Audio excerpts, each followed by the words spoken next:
Here's how I converted a constant velocity buggy to be a variable velocity buggy with an inexpensive motor controller hacked into the buggy. The only thing that's a unique, or sorry, that's an addition here is the motor controller. I think I paid like $12 or $13 for 6 of them. So let me show you how I did it. Hacking a buggy, because boy, do I love these buggies. All right, first you need to remove the cover of the buggy. From the base of the buggy, there are 2 screws. One of them, these are the 2 posts. Let's see, it's a little fragile right now, so let's go slowly. The 2 screws, one is here, front end, and the other screw is in the battery compartment, there, right up in that corner.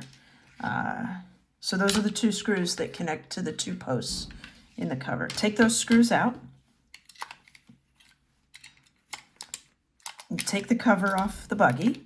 Save it, because boy, you got to save that iconic 1970s amazing design.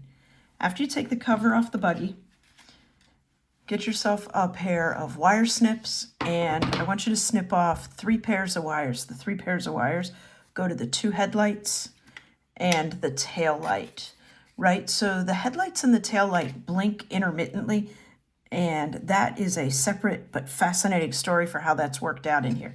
Snip that off and then save those wires. This is why I don't need many extra parts for this. This is what those wires look like.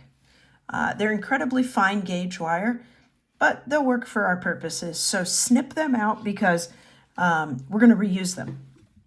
Get yourself one of these motor controllers, and then you're going to want to cut the wires pretty much that are connecting everywhere.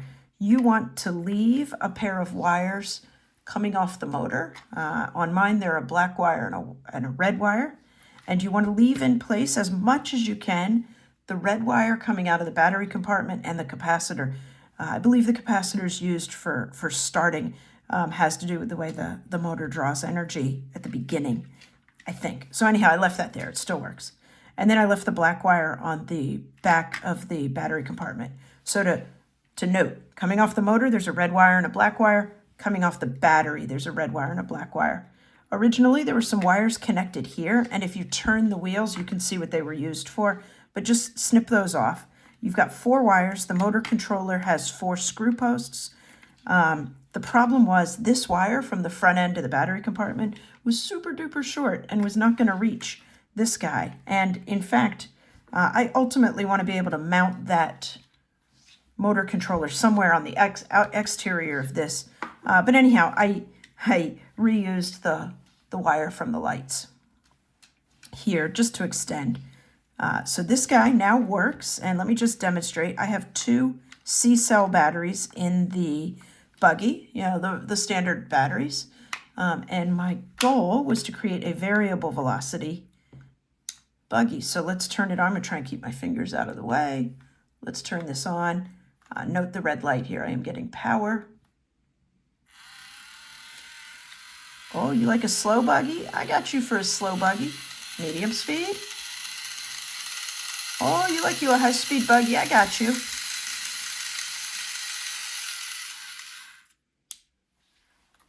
This gosh darn amazing buggy has been the mascot in my modeling physics classrooms for the last few years.